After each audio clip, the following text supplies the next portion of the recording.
Well, I'm super excited to be with you. For those of you that don't know me, I'm a confidence coach for home based business owners. And today I am so excited to share one of my coaching girlfriends with you, Leanne Gabriel. She is a former discrimination attorney, and she was introduced to, before she was introduced to direct sales. She began her direct sales journey on a part time basis while she was practicing law. While she was new in the industry, she struggled but didn't quit, but she figured it out. And she's going to tell us exactly what she did to get to the top. So without further ado, I'm so excited to introduce to you my girlfriend, Leanne. We'll see you inside.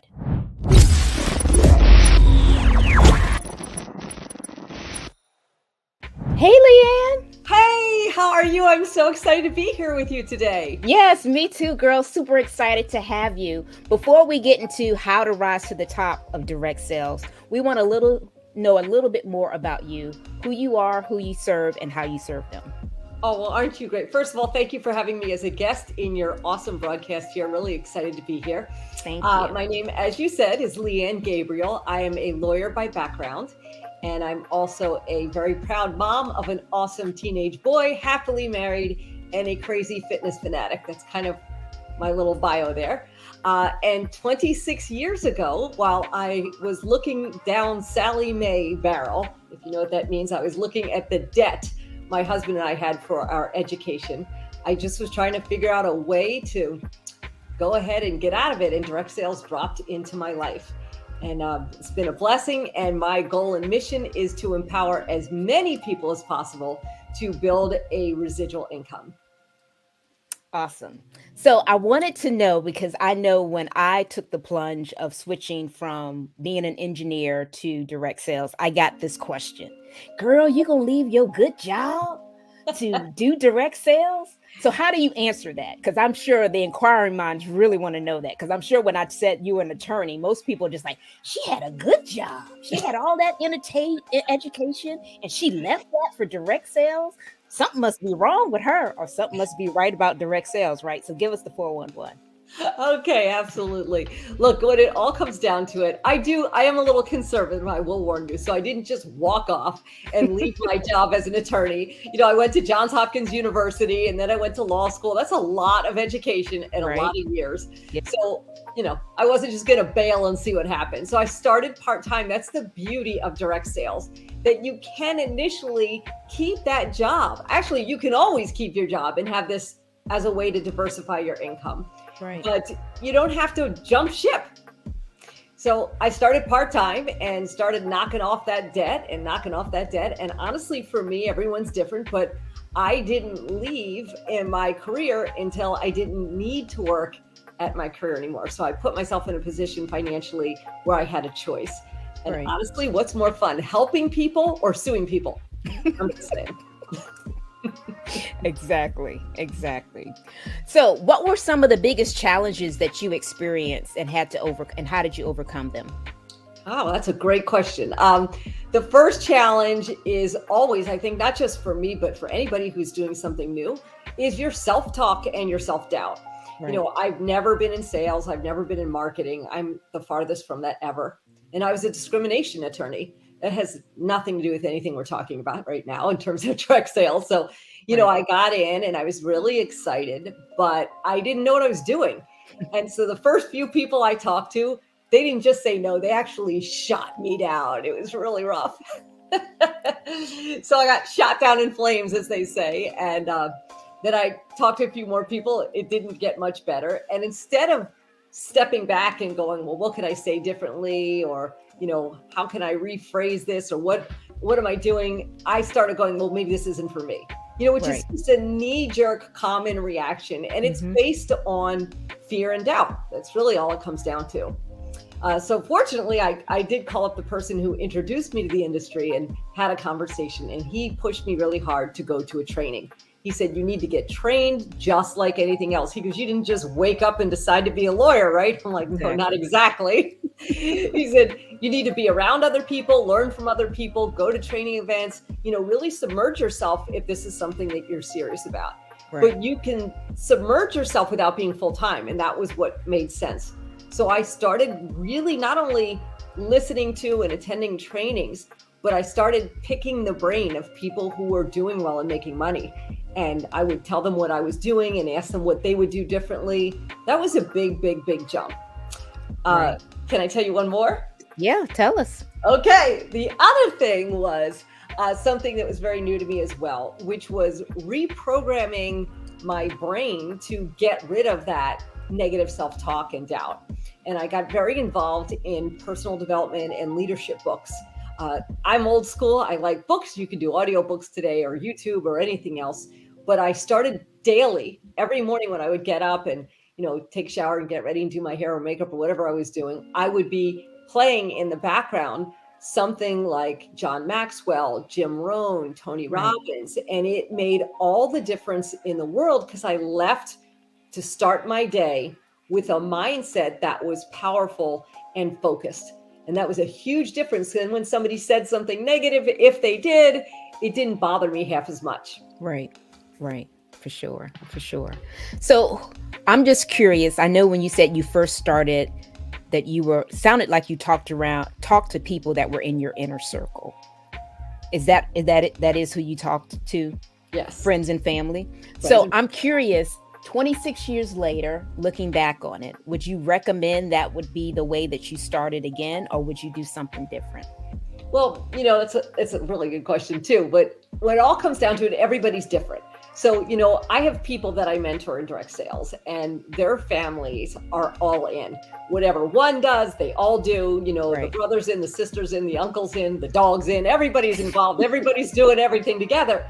And then I have some where you walk in the door, you say something to your family and they're the first ones to shoot you down. Right. It's family dynamics. So you just have to kind of know the dynamics of your own family and what that looks like.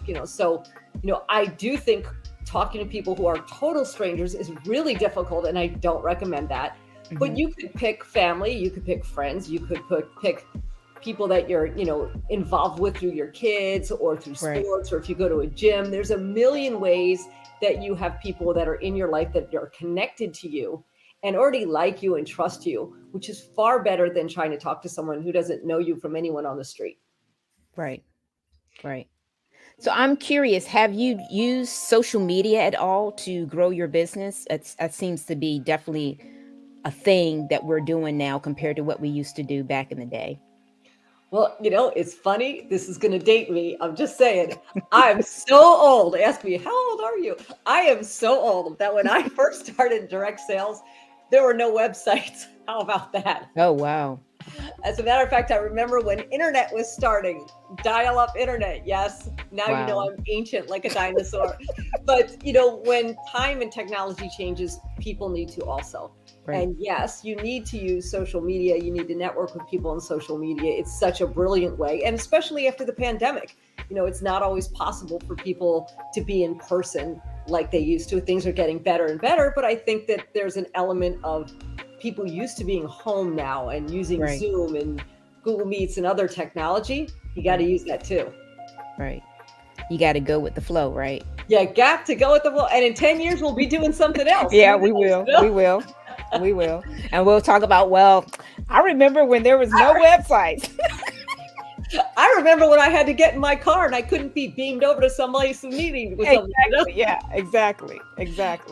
So when you look back, what would you do differently now that you have all of this 26 years of experience? I know you told me that you were like the top woman in your company. What would be some of the things that you would do differently with all of this experience and know-how that you've gained over the last 26 years? It has been an incredible ride. Yes, I've been blessed. I've been at the top of my company for over 10 years now. It's been wild, and I've been able to travel the world. It's been just an unbelievable experience. Awesome. But the biggest mistake that I made so much in the earlier stages of my career is honestly the same mistake that I see tons of people making every day as they enter direct sales. And that is wanting it more for your people than they do for themselves. Interesting. In other words, if you build a team, you have somebody and either they were already in your life when they joined your team, or they are joining your team and you become friends and you're attached to them. And it's really easy to emotionally want to latch on to them being successful too. Right. And of course, course we want everyone to be successful. Look, why wouldn't we want everyone to be successful? But people have to want it.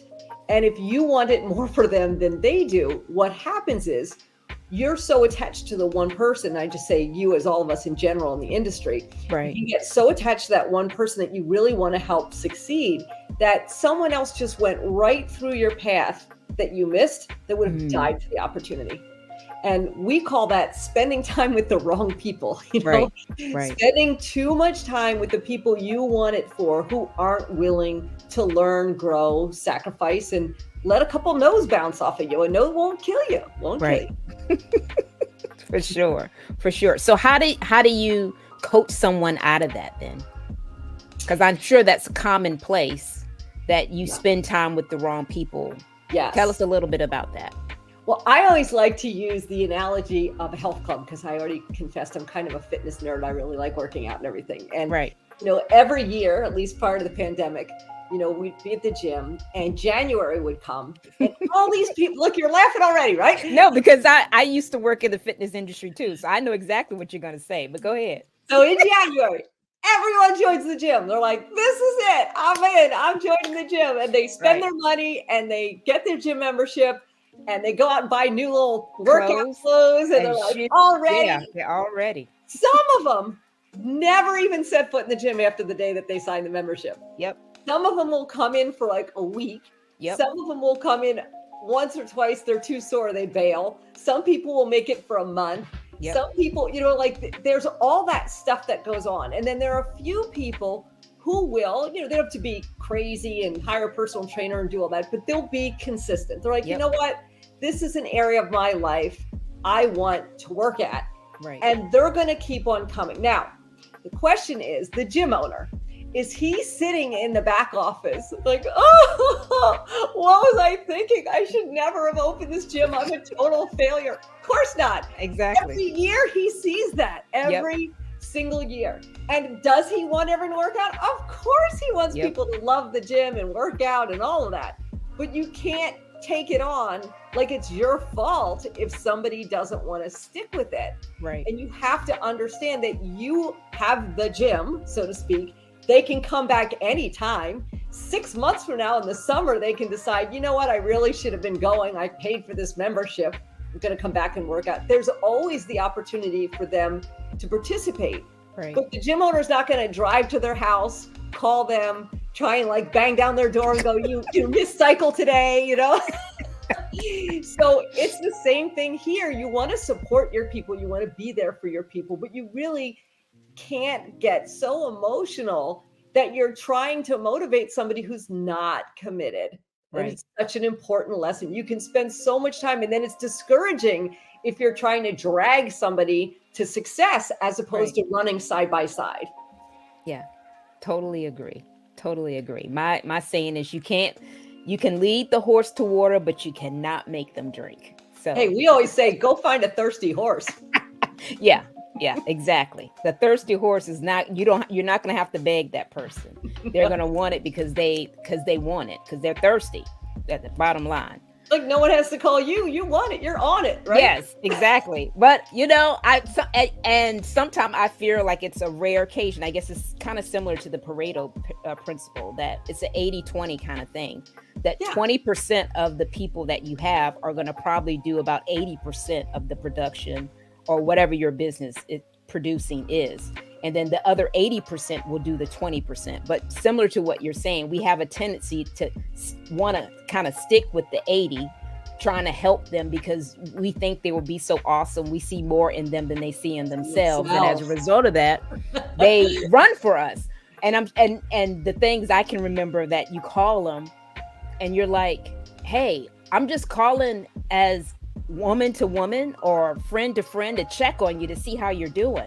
Well, I'm not working my business. Okay, but I'm not calling you to ask you about that. I want to know how you and the kids are doing. Can we just talk like humans? And it's just amazing to me how they get like that. And it's just there's no need for you to feel bad. I'm working my business. You've chosen not to work yours. It's all good. But it's all good. I know that you're dependent. No, I'm dependent on me. That's who I'm dependent on. I am the one that I can control, not you. So at the end of the day, if I'm doing what I'm supposed to be doing, I'm good. What do you think? I'm curious what you think about that. Listen, it's so true. And, it's such an interesting dynamic in our industry because people are talking to friends and you do become close with people. Right. And I always have a never ending open door policy. I've literally had people who started and then, they went through a divorce or a health thing or something happened and they just kind of put the whole thing down. And I just say, look, I'm here. You can call me in a week. You can call me in a year. You can call me in 10 years. Look, you can call me 20 years later. It doesn't matter. I'll still help you. They're never burning a bridge. And I'm here to support you. So, but in the reality of things, when you talked about the 80-20 rule, it is just like the gym. How many of those people who join the gym really follow through? So why would it be different? I don't know where it started that the expectation of our industry would be that there'd be a higher stick ratio than there is anywhere else. You're right. I'll tell you a quick thing, Ingafay, if I can. When I remember years ago, and I went to law school, and we sat down for orientation, and it was my first day. I'm all like excited. Oh my gosh, I'm in law school. This is amazing. And this guy comes out to address all the first year law students. And this is what he says. He said, look to your left, look to your right, because one of you won't be here by the end of the semester. And I was like, oh my God, right? First thing he said, I'm like, whoa, all these people went to college and they spent all this money and then they went to take the bar exam. I mean, not the bar exam, the LSATs. They took all this stuff to be able to get into law school. Then they're going to get into law school and then they're going to quit. And I was like, you've got to be kidding me. But that's the way of the world. And you would think that when people have that much commitment and time and everything into it, that they would finish what they start. Right. People just don't finish what they start anywhere. So as much as our industry is fun, we don't have any magic fairy dust that we can fix people, Yes. And I totally agree with that because I know I was told that same thing when I got to my freshman chemistry class. That was 500 people in this huge auditorium. And they said the same thing to us. The exact same thing. Crazy. It's crazy. Yeah. So it's just like, hello, why would it be any different? Yeah. And then I guess the downside of it is that you do have some of those people that didn't necessarily do the work. And they thought that just because they were in, that some pixie dust was magically going to be put on them, and that because they signed the agreement that they were going to be successful, and then it's everybody else's fault. Yeah. That their business didn't work for them. So my question is this for you. What advice would you give to somebody that's just starting out in direct sales, regardless of what the business is? Because there's tons of businesses. What would you tell them? Okay, the first thing is stop taking everything so personally. It's the number one thing that people really fail with. Somebody will say no. And instead of going, okay, the person's not interested, it's not for them, the timing's not right, whatever the case is, they instantly are like, I did something wrong. I'm not good enough. I'm never going to make it. Like all this crazy internal stuff goes on in people's head. Right. That noise is what will knock you out. And the difference, honestly, between me and somebody who did not go to the top of the company is I just didn't get knocked out. Right. What I'm doing is not hard. Like what we do is not difficult, right? You help people with whatever service or product the company sells, and then you can teach other people how to do the same thing. Exactly. The industry is the same. But what you do when things don't go well, what you say to yourself, how you respond, do you immediately get back on the horse and like talk to someone else? Do you go to a coach or a mentor that's helping you and say, hey, this is just what happened to me. What would you do differently? Instead of sitting there and feeling sorry for yourself or feeling embarrassed, look, that's what's going to do it. I always say not only have I been blessed to be at the top of my company, I know all the other people in North America at the top of the company, and there's nothing special about any of us. Right. It's just we didn't get knocked out. It's no harder than it was 5 years ago or 10 years ago. Technology makes things even easier nowadays. Now that we have all these ways to talk to people, it is your head. You have got to learn to master your emotions. If you cannot master your emotions, you won't get anywhere. If you can master your emotions, you just keep going and going, and no one will ever stop you. Right. And Ingafay, if you don't mind, I want to add one more thing. No, tell us. If you learn to master your emotions, you become a better spouse, a better parent, a better friend, a better sibling, a better everything. Right. Because when people can't control their emotions, they get in fights, they set bad examples for their children. All of the things that you learn in direct sales are so valuable because it will grow you as a person. And especially, like, I'm a mom. I don't want my kid to see me ever quit anything. What's that teach him? Right. So I'm like, mom started, mom finishes. If I have to crawl decades later, I'm still here. But you're teaching everybody around you by your actions. And I think that's a really important way that you can contribute to people who even are not in direct sales. My son is in high school. He's not in any of this stuff, but I know he watches everything I do. Exactly. You definitely have to lead by example, for sure. Yes. And if you're not leading by example, then that's where you get messed up. It's funny. I know when you said that, it made me think about something, because we both did the kind of traditional thing. We went to school, we got our degree, we worked for XYZ company. And then, ultimately there was the gold watch that we were supposed to get after 30 years. But both of us decided, no, I'm not waiting on the gold watch, because I don't know, for some reason, I realized when I was working, and I did not have this realization until I was working and talking to someone that was getting ready to retire. In my mind, I don't know, for whatever reason, I thought that you make the same money that you would make when you left your job, when you retired. That concept of you only going to get about 30% of what you made. So it like hit me like a ton of bricks that I'm doing all of this, so at the end I can be poor. Are you like really serious? And then the guy that I was talking to, he was like, Inga, oh no, it's not like that. Okay, well then what is it like, dude? Oh, well, by that time you would have had your house paid off, and you're not going to work, driving back and forth to work every day, so your car is paid off. And I was like, dude, if you make $100,000 a year, we're just going to make the math easy. You're going to go from $100,000 to 30,000, and that's supposed to be okay? I mean, like, are you really serious, dude? So I'm really curious what your thoughts are about this. Tell us what you're thinking. Well, I think that everybody has a moment that makes them stop and think, and everyone is a different one, but everyone has that moment. And for me, it was while I was still practicing law. And as you know, I was trying to pay off all my debt and all that good stuff. But one year, the day before Thanksgiving, at the very last possible second, the lawyers on the other side of this big case we were working on, they went and filed a motion and a bunch of stuff right before the courthouse closed. And their intention clearly was to drive us into the ground, because we were a smaller, specialized firm. Right. And they thought, oh, great. Well, then that's going to make them have to work all over the holiday. Mm-hmm.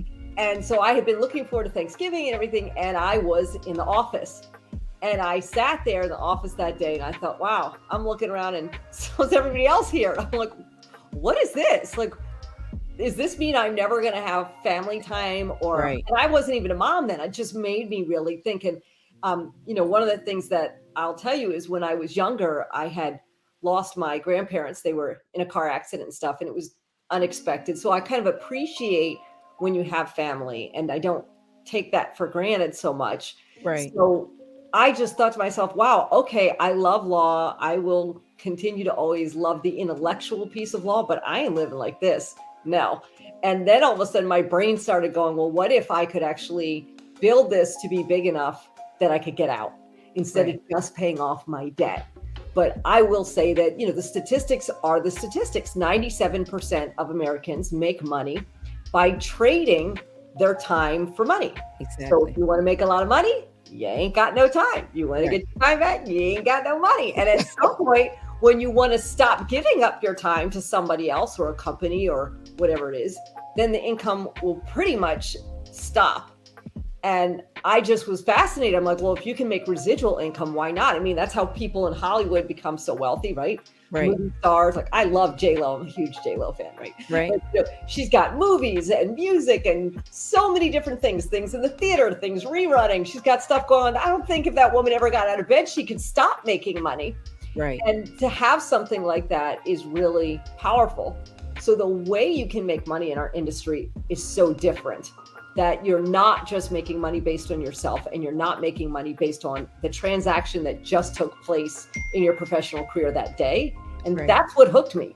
And then, I started trying to get into my husband's head. I was like, hey, what's our plan here? Like, I don't want to work till I drop and then we'll retire. And then we're like, okay, we don't have much life left, and here's how much money we have. And I don't want to live like that. Right. So I think our industry offers financial opportunity that you must work for. Exactly. You must go through the challenges, but if you're willing to, it's extraordinarily unique. Yeah. I couldn't agree with you more. It makes me think about one of my buddies. He used to tell me, well, I'm having an in vacation day. Or the in-plant vacation day. That's what he called it. An in-plant, because I worked at a chemical plant. And he literally the whole day was just walking around talking to people, not doing jack diddly as far as work, but just walking around being social. Okay. As an entrepreneur, we do not have those kind of days, because if we're not making that cash register ring, it ain't ringing. So I guess that's why so many people, I think, they think working for somebody is the better deal, because they can do that. They can have the in-plant vacation day, is what he called it. Okay. Or have those days where they're not really working. Oh, talk, girl. Now, because look, if you work for someone else, you're building their business. You're building a business. It's just whether it's yours or someone else's. Right. If you're building someone else's business, you have to understand that they're going to pay you enough to keep you there, but not so much that you'll get like set free and leave, because then they lose the value of having you. Exactly. And I will also share that, now as a mom, one of the things that meant more to me than anything is I have one son, and I've never missed anything. I would have missed everything if I was still practicing law. Even if it was a super cool law firm, there's no way I could bid it all of it. Right. But every parent-teacher conference, every little play he had when he was his first little time speaking, every track meet, every football, every wrestling, everything he's ever done. Right. I've been there, and I don't have to ask permission. I don't have to explain myself. I don't have to worry if it coincides with when my coworker wants to take vacation, or because I ain't got no coworker, and those are the things that matter most. Being able to spend time with your spouse or your kids or your grandkids, you can't get time back. Right. And when you work for someone else, even if they pay you a crazy amount of money, they will control when you work, how you work, what you earn, and what time is allotted in your life and what your priorities are too. Exactly. I would totally agree with you in that. Totally agree. So what I would love to know before we close this thing out is, what are some final thoughts that you would give that person that's just starting out, that maybe somebody told them no that they thought would say yes to them, or maybe someone said they were going to do something and then they kind of flaked out and totally ghosted them? What would you tell them? Well, now you're officially in the business, okay? But, think about it. In all industries, there are those same exact circumstances. Like I have a lot of friends that are in real estate. And if you're a real estate agent, you have to compete for a listing. You have to try and get the person to trust you to list their house, or get the person to trust you to find them a house. Right. And there are other people trying to get business and competing, and you're going to get no's. If you're in a career where no one ever rejects you or criticizes you, probably, most likely, the opportunity for you is extraordinarily limited. The more you place yourself where things are unlimited, the more you have to take a little bit of risk. But when it's all said and done, when you get on the other side of all of this and you're successful, you don't even remember or care about any of that, because what's phenomenal about our industry is all that comes with it. And, a lot of times people talk about money and this and that. Look, I don't believe in get rich quick schemes. I did not get rich quick. I did not become successful quickly. I actually really struggled a lot. I wanted to quit a billion times. We all do. like maybe 10 billion times. I mean, it was Yep. insane how many times. And I didn't have a lot of support from people around me either. So that made it really tough also. Right. But, when it's all said and done, if you push yourself through, the way that you get to live and the way that you get to really design your life is so extraordinary that it's 100% worth it. And if you're getting a no or you're getting a rejection, my advice to you would be, you need to have a very specific goal that means something to you so that you won't quit when that happens. I always tell people, don't start a business because you want to make extra money. There's a million ways to make extra money. You can go drive Uber, you can do 100 different things on the side, get a retail job, so what? And there's no pain in that. It's just easy and predictable and you're good to go. Right. You have to have a dream, something that you're going, wow, if I could accomplish this, live this way, help this cause, or, get out of debt or do something where it would really change my family's energy and everything. That's what I want. And if you have that, write it down, take a picture of it, post it all over the place. I mean, years ago, I mentored a pastor and he said he wanted to have something from home he could do because he wanted to make money to take his kids to Disney. And as a pastor, even though he's about serving the Lord and serving the community, they didn't make much money. Disney's so expensive. It was out of the way.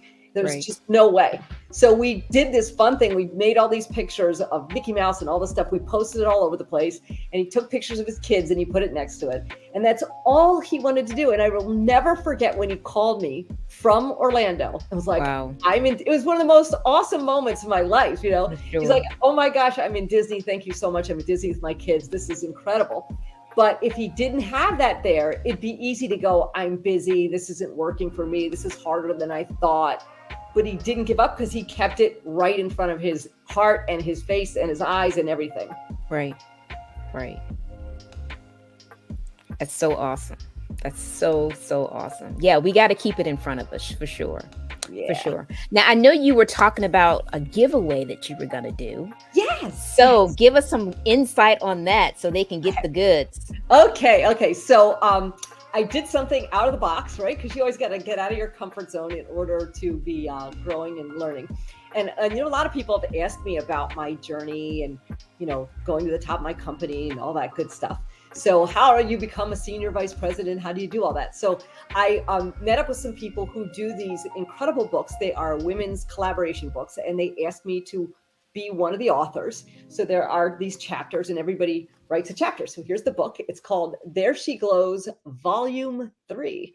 And there are incredible chapters in here about personal development and taking care of yourself, all kinds of different things to inspire and empower you. My particular chapter is how I went through and worked through the journey. And when it got really tough, some of the things I did and balancing, that and being a mom and trying to keep it all together and then finally getting to the top. So that's what my chapter is about. So I am going to give away a copy of this to one of your fabulous people here.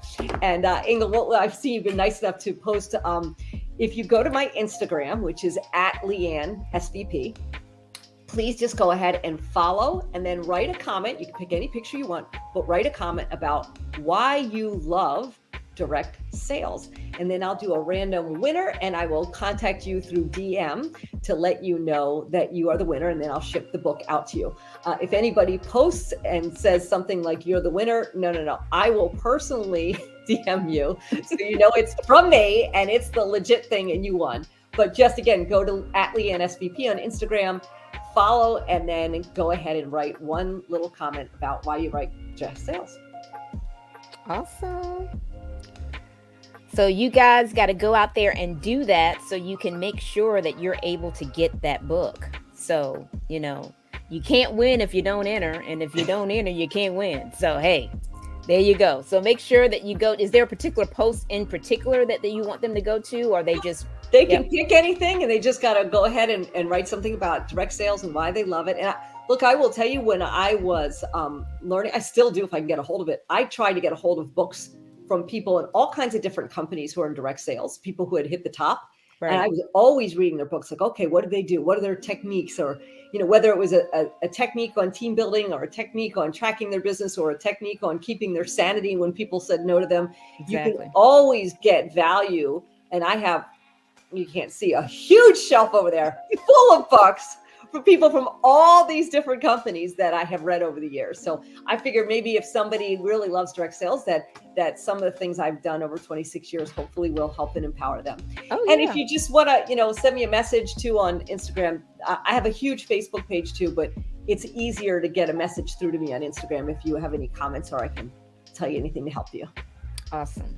And thank you so much for having me here. You're such I am so glad. Yeah. You're just the best. Thank you. Thank you for coming out. And you guys, if you know of anyone that you would love for me to interview, like I interviewed today with interviewed Leanne today, by all means, let me know. Drop a comment on anyone that you want to hear from that maybe you haven't seen on my channel yet. And as always, thanks for watching, and bye for now. Bye-bye.